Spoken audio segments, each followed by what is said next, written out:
Hey, Roger and James here from the DisKingdom Podcast. In this episode, we're going to do a bit of blue sky thinking, a bit of spitballing, where we are going to be talking about kind of attractions that we'd love to see come to Disneyland. It could be any of the parks. It doesn't really matter too much where it is.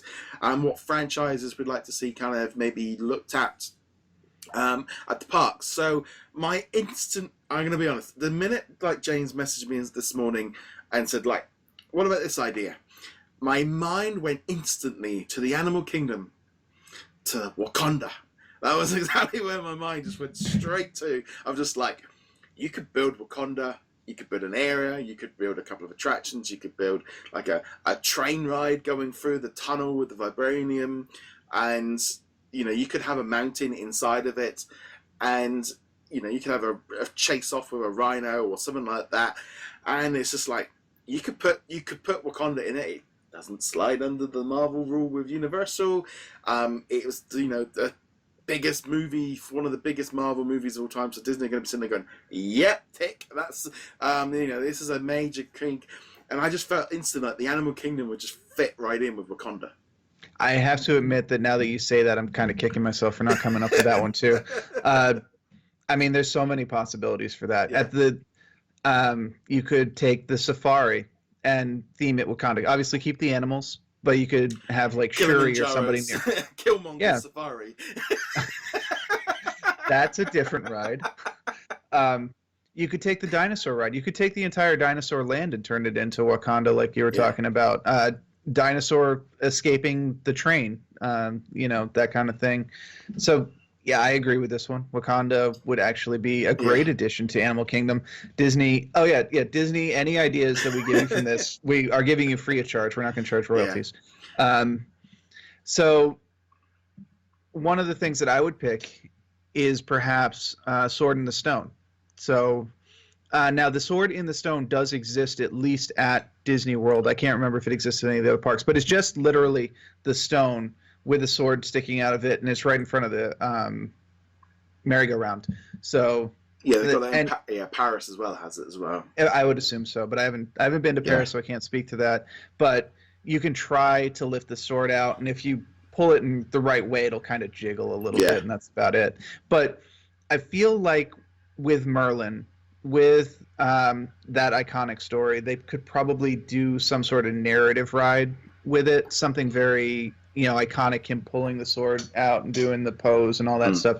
Something along the lines of like a Pirates of the Caribbean style thing. Just not an adventure ride. Just we're going to tell a story. Maybe there'll be a drop or two, kind of similar to rebranding the Maelstrom as Frozen a couple years ago, that kind of thing. But that would be fun. I might also be biased because Sword in the Stone is one of my favorite movies. Yeah, I must see. For me, I'm a bit like Sword in the Stone.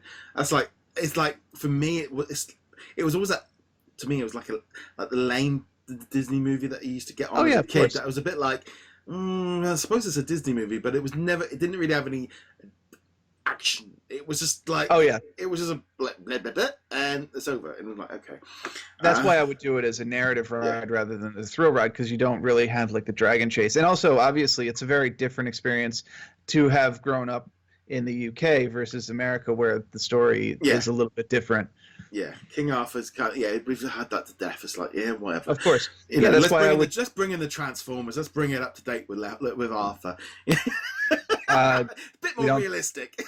We don't speak of the Transformers on this podcast. Do the ride, because that's fantastic. But nevertheless, I've got that ride makes me so sick. It's at Universal for anyone not paying attention. It's at Universal. And like 90% of the rides at Universal. Again, keeping in mind, I work for Universal. Those rides make me so sick. Yes. I can't wait to Disney buy out Transformers. But anyway, now let's jump over. I'm going to pick, I'm going to go like over Epcot, the World Showcase. And I've kind of actually got a few different ideas really for that there, which I'd like to see. So first off, I would like to make sure that every single country has an A ticket or an E ticket attraction. So we've got Ratatouille going into Paris. We've got so I'd like to see like a Mulan attraction go into China. I'd like to see Big Hero 6 go into Japan. England, give us something to do there. You know, I mean, your Sword and Stone could work there, or it could be Mary Poppins, or Winnie the Pooh, or something along those lines of give us something in there to kind of do it up. You know, over in Mexico, maybe, you know, I mean, there's been a lot of talk about changing the Grand Fiesta to Coco or something like that. But just in general, like America, put an attraction in there. I don't know. You could put in, I don't know, kind of. It's a kind of trying to think like an American. It's a thing of like, I think of like, well, all your movies are American, so like trying to fit one in there. And I'm just trying to think like Germany. Like I'm just trying to think of like what German kind of attraction. Is there any German Disney movies set in Germany? Captain America. Let's put Captain America in there. That'll go over well. I mean, you're not wrong. I would actually. You could argue none of the fairy tales obviously take place in Germany, but with the history of fairy tales, you could probably, you know, shoehorn some of them into it. Yeah, I mean, it's almost you kind of feel like the Snow White attraction from Disneyland would have fitted in there quite nicely, and you know, like Canada, snow dogs. Well, I don't know. Yeah, Canada. I don't know what you would do for a ride with Canada, but it would have to involve snow in some way. Yeah. It's a hockey ride. Miracle. We can do Miracle. Mighty Ducks. I mean, I realize that Miracle is the Americans beating the Russians, but it's a hockey movie, so it's honorary Canadian. Yeah, it's that kind of thing of like that kind of area just like shouts out for having a little bit more put into it. I mean, Norway now we've got the Frozen in there, so it just feels like an area that could really do with a few different ideas of bringing in something for kids to do, something for families to do, and just bring up the. And I just feel like, especially I think like Japan and China feel like natural homes for places. England, you know, you could put something in there quite easily, and I think that would work quite nicely. I think actually England, there's actually quite a few ones they could put in there, and mix it up a little bit with something new, something old. You know, I don't necessarily, because I also think as well, like, don't go to Peter Pan. You know, we've got Peter Pan flying over. You know, don't go for something a bit more different, and a little bit more newer. I mean, we've got Winnie the Pooh over in Fantasyland as well. So things like that, you know, do something a little bit different. I would definitely do a Mary Poppins ride at England, simply because there is the new Mary Poppins coming out later this year, and so there's very easy branding. You can tie the two movies together. Yeah. Through the parks. You could take Doctor Doom's ride from Universal and just give everybody an umbrella and just go whoop and straight down. It's not a terrible idea. I mean, it's a little bit off message for Mary Poppins, but you know, whatever. I think more along the lines of let's have a tea party on the ceiling kind of thing. You know, that'd probably be more. Yeah. And then you drop everyone. So you got to get down somehow. Yeah, I mean, there's this kind of thing of like so many different attractions and stuff. There are. What I would love to see as well is something a little bit more, in some way, generic. And we mentioned it before of changing like PhilharMagic and turning it into like a Star Tours kind of thing where it keeps changing, and you can bring in different, and they could have literally 50 different movies of all the animated ones, and it could just flick around and do something different in there. Yeah, let's just make sure we specify by Star Tours. We're not saying the actual ride. We're talking the technology behind the ride, which is randomizing the adventure every time you do it. Yeah, I mean, you have literally 95% of the animated classics have some sort of song in them that's iconic or at least recognizable. You can always add in new songs from new movies as they come out, Mary Poppins and all these other musicals that they did back in the day. They've got literally hundreds of songs that they could do the PhilharMagic. Now, obviously, you have to animate each of them, but it's a 3-minute song. It's not an 120-minute long movie. Yeah. I would love for them to do that. You know, they could flick it up. You know, 1 minute you go to the Jungle Book and do the bears, and then the next minute you're into Aristocats, Who Wants to Be a Cat, and you know you could flick over, and it's complete. So every time you do that attraction, it is completely randomized. You know, and so that would be kind of a different thing. That would be fun. But in terms of like new properties, what would we stick? I also, for example, like in Tomorrowland, I do a Wreck-It Ralph. Bring in some Wreck-It Ralph into Tomorrowland. I've heard of like virtual reality kind of go-kart, Mario Kart kind of technology of doing something like that, or a shooting. It's like Toy Story Mania, but with going to the alien zone of Wreck-It Ralph, or I have jump between the three main, because I feel like that could work that would be very kind of, it's not really futuristic, but you could kind of incorporate it very nicely into Tomorrowland. Yeah, and the fun thing about, say, Wreck-It Ralph would be, since it is literally a movie about jumping between genres, you're unbounded. You can do whatever you want. You can stick to stuff that's in the movies, so you can do, the Cotton Candy Raceway and all that stuff, or you can just be like, we're jumping through games, and here's a Star Wars game, and there's Iden Versio, and then popping in, and oh my goodness, we're in Kingdom Hearts. Hi, Sora, and then on to something else. Oh, Obviously, God. Can you imagine a Kingdom Hearts game in Tomorrowland? How cool that would be! Sora! Viewers, remember to upvote for ideas.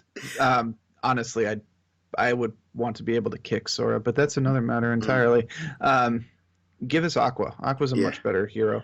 Anyway, I said maybe one more franchise to grab. I think in terms of Pixar, and I think good. Like Hollywood Studios, Disney Hollywood, the studio park, they've already kind of got like these Pixar areas and Toy Story Land, obviously, which they're all kind of integrating at the minute. I'd love to see them kind of expand that a little bit more and kind of really grow into having a little bit more attractions based on a few more movies. Let's give us an Up, give us a Wall-E, give us what was that Wall-E? Wall-E. Oh. Kind of, you can throw in something there. We've had most of the Pixar movies, but give us some, like Up. That would be good. Tower of Terror. Let's change it to Up. There we go. The balloons are popping. That would be genuinely terrifying. It's the kind of thing. There's a few more different things there that they could do. Bring an Incredibles ride over into Hollywood. Bring the Incredible Coaster from Disneyland and bring it over. I don't have a problem with that. Or do something a little bit different with that one. Cars. Bring Cars Land over to Disneyland Paris and Hollywood Studios. Bring some of that over to. Or change the test track over to Cars. I mean, that's basically what it is already. So kind of that thing really of kind of having, because I don't think Cars is going anywhere for the next 20, 30 years. That's going to be completely just my nephew at the minute, he's free. You give him Lightning McQueen, he's set. That's there's always going to be kids coming up that are going to love Cars. So that it's a bit safe, but at the same time, I feel like that's something that could be incorporated a lot easier into that. This is gonna sound bad saying it, but hopefully people will realize that it's not meant as a mean thing. But Cars is basically their junk franchise. It's the franchise that they can stick anything into and make it work. Yeah. It's a safe franchise, like you were saying. They don't necessarily have to make the best movies out of it, because all you really need is a good couple of races and then frame it around something else and you're good to go. And then, as we've seen with other versions of it, you can do planes, you can do I'm sure they could do ships if they wanted to, whatever. It fits and kids love it. There was a teaser at D23 for an updated planes style thing, which looked a lot more adult than the previous one. Obviously, the Planes franchise is meant for very young kids. Yeah, it was. And I have to admit, at first, when they were showing the trailer, it was like, this is pretty awesome. And then they show the eyes in the cockpit, and you're like, wait, this is a Cars movie? What is going on here? So I don't know if they released that teaser publicly yet or not, but it was an awesome teaser. I'd love to see them bring a little bit more. I'd like to see them bring some Brave into the park as well. I think I would love to see Brave, because I remember when last time we watched Dreams on the big castle in Paris, and the Scottish movie had come up, and Merida was on, and they had all the Scottish, and I just remember it being awesome, and that kind of goosebump. They gave me goosebumps, and that was, it felt so natural. And I know a lot of people are like, oh, it's all right, but things like that could be, I think Brave is going to be I think that's going to be a long-standing movie that will just keep growing over time. Over in Disney, we talked about Dinosaur changing it. What about, they're never going to do something with the Good Dinosaur, but that would have been such an easy fit to put something in there. I have to believe actually that Good Dinosaur was one of those things where they're like, obviously they want it to be a good movie, they want it to stand on its own, but it was one of those ones where they're like, yeah, we've got this ride, we need to update it, let's do something a little more modern. And I believe that probably was a plan for it originally. And it did well. It didn't do so well, but I think also, I'm basing this just on speculation, but I think, say, Atlantis from around 2000 was originally, the part of the plan would have been to update the, at the time, 20,000 Leagues Under the Sea movie or ride that was at both Disneyland and Disney World. Obviously, Atlantis didn't do that well, which is too bad, because it was actually quite a good movie. But it wasn't until Finding Nemo came along, they're like, oh, we can shoehorn this into the 20,000 Leagues ride instead. Personally as well, I feel like they need some, like we said about like Philharmagic, come up with some stage shows, come up with some theatre shows to incorporate new movies quicker. To start having the have the meet and greet areas, bring them in. Not meet and greet is the easiest one, but having the parade floats, these kind of things. Whatever next year's movies are, they should have them planned and scheduled to be out the week that the movie comes out, and they run all year, regardless of how well they do or what they think they're going to do. They need to be there regardless of, because no matter if it doesn't do as well as they hoped, kids are still going to love it. The kids they're going right now will integrate with them. They should be there straight away, and they should be able to incorporate those movies into the parks from day one. So next year they know, that this coming winter you could turn around and go, there's Wreck-It Ralph will have some content in that park, regardless, even if it's just something small or integrated into, not just a preview show, but have a parade float, have a meet and greet, and have it there for 9 months to a year from when it comes out for its video release, and let it, that is a long-standing thing, and then they can move it out maybe a year later or 9 months later, but that needs to be there, planned in day one, or even a week or two before the movie comes out. Like, see, they did it a little bit like with Zootopia and stuff. I mean, you'd love to see more of that come in there, but I like to see them being a little bit more proactive, and they're always that kind of thing, like, we're going to wait till the movie comes really good. Oh, Frozen did a load of money, let's throw some money at it. It's like now, Big Hero 6, Wreck-It Ralph. These aren't new franchises. And how long does it take them to do something with The Incredibles? Yeah, it's taken way too long. I was at the park the week Zootopia came out in theater. If you did not know Zootopia was coming out in theaters, there is nothing, literally nothing in the parks that was at all hyping up Zootopia. I think maybe like a poster or two in the parking lot, as you're on the tram system, and that was it. This is a major release. This is your animated movie of the year. Why is there nothing in the parks on this? And then it was, I wasn't there for the releases, but obviously Big Hero 6 doesn't have anything in the park. They have one meet and greet with Baymax. Judy and Nick only show up at like the dance party. Yeah. And for maybe very special occasions. None of these characters in these very popular movies are in the parks, and Disney is still operating the way they did based on their results in the early 2000s, when none of their movies were hitting the numbers that they wanted. And, other than Lilo and Stitch, most of them have kind of fallen into that forgotten dark ages kind of thing. And they have a track record now, going back to Tangled and Princess and the Frog and whatnot, where people are like... we still don't even have a Tangled attraction. No, we don't. At least they're part of some of the dances, though. She shows up in a lot of the musical stuff. But yeah, they have a track record now where the Disney name on a movie, or the Pixar name on a movie, is strong enough that people will go and see it that opening weekend or the second opening weekend, and they want to be able to encounter those things at the park. Now, if you get another Home on the Range or whatever, then okay, yeah, you blew a bunch of money, but at least you can say you tried. Yeah. I mean, in some ways, you kind of feel like start building an attraction or a show. But I feel like this is where I think like a stage show, a parade float, and a meet and greet, and something, and even like we said, like where before, where they have an attraction where they can integrate stuff quickly and get things into it.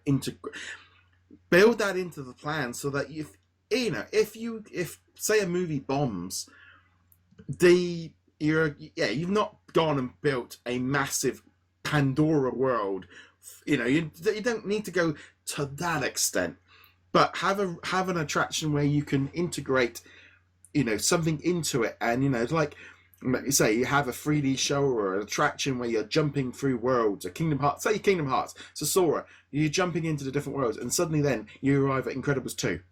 And then suddenly you jump into Wreck-It Ralph 2, and then you jump into Nutcracker, or into, you know, and you build that in. So the attraction, you've got the one attraction, and if the movie does badly, you just flip it into the rotation, and no one would never even know. And but then you can throw in some classics, you can throw in some and different, jump it around a bit more. But this is like Star Tours. Yeah. Whenever a new Star Wars movie comes out, they've got that thing where you can go, all right, you're going to go to Crate, you're going to go to, you know, some of the Scarif, I think, Takodana and Scarif and all that stuff, and whatever Solo is going to have. They could pop it in. It's still the same ride it always was, but now you can be like, oh, cool. It's from the new movie, so you feel like at least and they're there's only that little bit. Literally in like 2 minutes or 3 minutes of content. Video content. And you know, you can adjust it, and it's things like that I think would be nice just to see them incorporate the new, because as much as like, you know, they harp on, sometimes some movies get way too much, you know, Aladdin, Lion King, I'm just trying to think of some other ones, Peter Pan. Some attractions end up getting, or some movies get, like Toy Story. Why does Toy Story get a whole world where that should have been Pixar world? I still think that should have just been a Pixar zone instead of Toy Story. It's like, why does Toy Story get 5 rides but Up get none? And it's that thing of, they could have spread it out a little bit better. They could have, and unfortunately, you know, obviously they're not going to go ahead and change it at this stage in the game since it's coming out in like a month or two. But they're doing Pixar Pier over at California Adventure and all that. But at the same time, it's like, you're just retrofitting. But you're retrofitting stuff that already exists. I'm sure that they'll add new stuff to it at some point. I mean, they always do. But you know, they're missing opportunities each and every year by at least not. You don't even need a float, although a float would be better. But have the guys enter the parade. Yeah. Just, you know, why was Zootopia not in at least in between 2 other floats? Nick and Judy just going. But I can't think of dancing or whatever. Like a float, even if you've got half a float. Oh yeah. You know, because they do that in Paris where they have like half a float here and there. Like, you know, like, okay, so 2018, we're going to have The Incredibles and we're going to have Wreck-It Ralph on it. That float, you're going to get a few years out of it. And these characters are well enough known that you can use them now. But then, like, next year's movies, and then, like, last year, you could have had Zootopia and Coco. That would have been, you know, you could have done that. And they sometimes play it like, oh, well, we wait till the movie does Frozen, and then it's like, oh no, we now need to fast pass it into the whole park as quickly as possible. We haven't planned for this.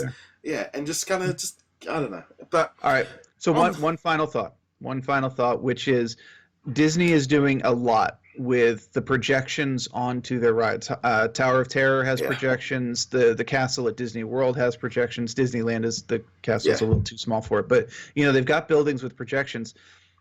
They need to be using these as well.